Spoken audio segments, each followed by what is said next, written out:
Hello, good morning. Good afternoon. Kumusta ang lahat? Guys, i-check ko na yung aking binacuum ng mga bougainvillea kung okay ba sila. Dalawa, tatlo, tapos ito isa, apat. Itong side na to, apat yung nilagay ko. Check natin. At dito sa apat na ito, itong dalawang maliliit na to guys, hindi siya nag-succeed. Itong dalawa, mayroon naman, pero mayroong ibang mga damo na nabuhay. So titingnan natin kung ano itong mga to. Dito sa isang to guys, namatay yung pero ang nabubuhay, mga paragis. Alam mo yun, yung damo na gamot. Dito sa kabila naman, eto, buhay naman itong isang to. Parang natalo siya dito sa mayroong damo na ito. Hindi ko maintindihan kung anong klaseng damo to na nabuhay. Kasama siya. Ayan. So, i-open natin to para pasingawin natin bago natin siya ilipat. So, isa lang yung nabuhay. Tapos dito naman sa dalawang to, parang nagda-dry siya. Hindi masyadong na-sealed yung plastic. Kaya nag-dry siya. Sarado ko siya ulit. Mga 1 week lang, isarado ko siya ulit. Pero naka-open yung ibabaw para makasingaw. Para hindi siya mabigla. After 1 week, tsaka ko siya i-transfer sa pot. Dito naman sa side na to, ito lang ang nabuhay. Isa lang. Ayan o. Ito. Siya lang ang nabuhay. Yun, may mga kasamang damo. Ito namatay talaga. Tsaka yun, wala talaga siya. Lalo na ito nagkaroon ng molds. Dalawa pala ang nabuhay. Ito oh. Yan, buhay siya. At saka ito, akala ko, kasi hindi ko makita dahil puro dahon ng damo-damo eh. Pero mayroon pala ito, buhay pala siya ito oh. Ayan. So, kailangan natin takpan ulit na nakasingaw ng konti. I-acclimate natin. Baka sakaling ito ay makasurvive pa oh. Kasi green na green pa yung dahon niya. Actually, overdue na to mga to kasi 2 months na to eh. Matagal kong nabuksan. Tapos, ito sa ibang parte din ng bahay ko. Sa morning lang din siya makakuha ng medyo may kunting morning sun. Ito oh. Ayan. Ilan ba to? Marami to eh. 6. Bali 11. Tingnan natin guys kung may nabubuhay pa kasi parang hindi eh. 3 or 4 lang yung nakita kong may green. So, titingnan natin.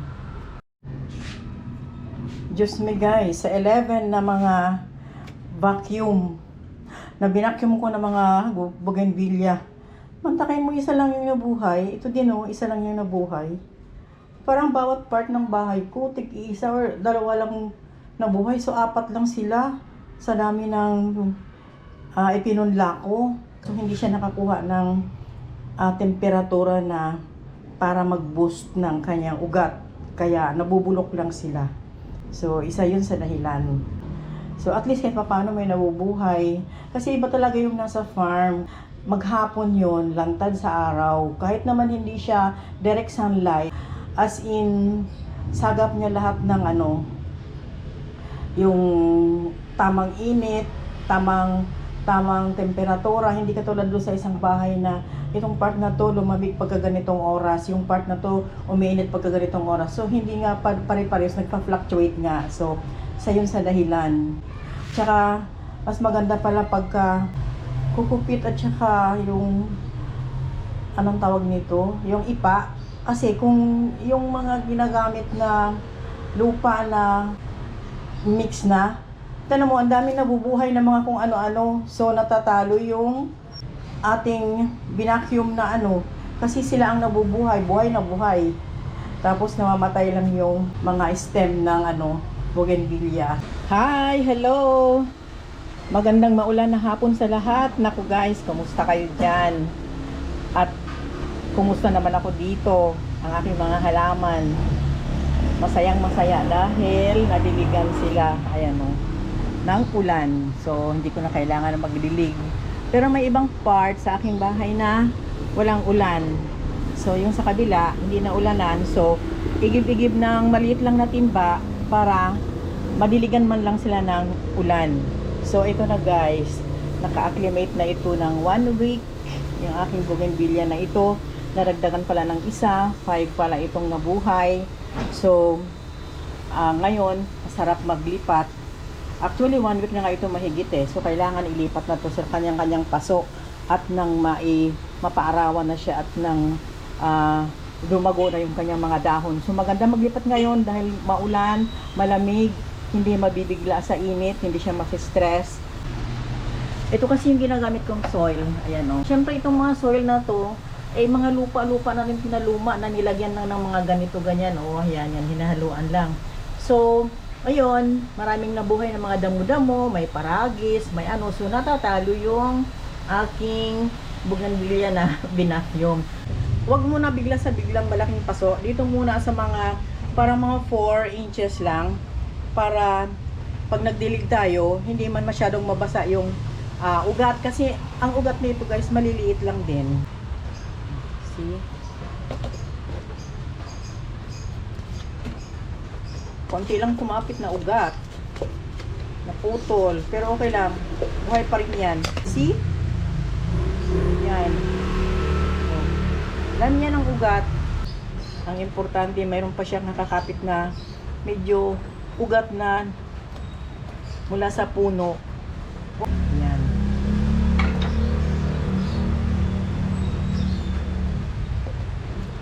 Okay. Coca-Cola body itong pinaglagyan natin na plastic bottle.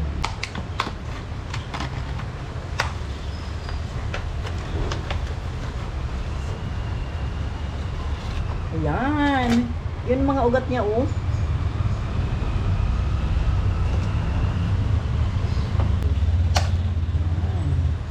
So, kailangan igitna natin yung halaman. Press lang ng konti. Okay. Alam niyo ba magaganda ang mga bulaklak nitong mga ano na to, halaman na to. As in, maganda talaga. Kaya na nagubura na yung ibang mga, may mga label to eh, kung anong klaseng. So, malalaman na lang natin sa bulaklak to kung anong uri siyang bougainvillea pag namulaklak na siya. Kasi, mayroon naman akong mga mother plant nito. Okay. Naka-plastic siya. Ayan o. Tapos, lumabas na yung ugat niya. Ayan na, oh. Ayay. Yung munong white niya ugat, oh. Maliit lang siya, pero kita niyo yung ugat niya. Ito muna.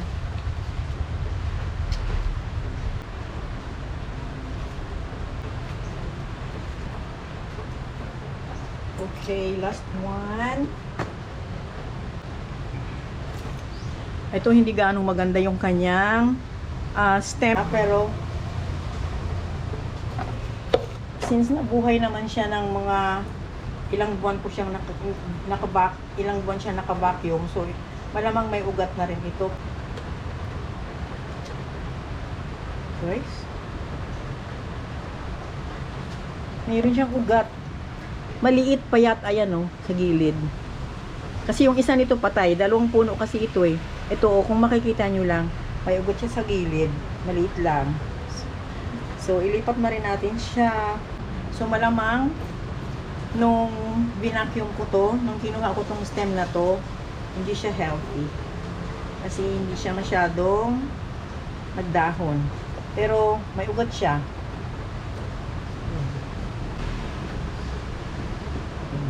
Kaya lang naman talaga hindi nag-prosper yung ibang mga binacuum ko dahil nga yun nga yung isa sa factor na hindi siya nag-prosper dahil nga dun sa nagpa-fluctuate yung kanyang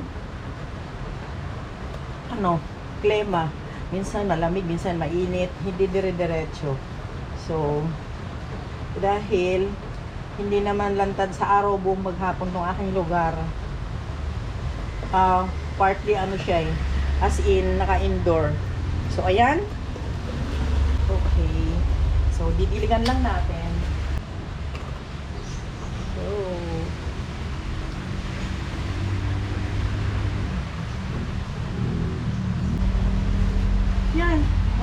So, ilagay natin to doon sa may east part ng aking bahay.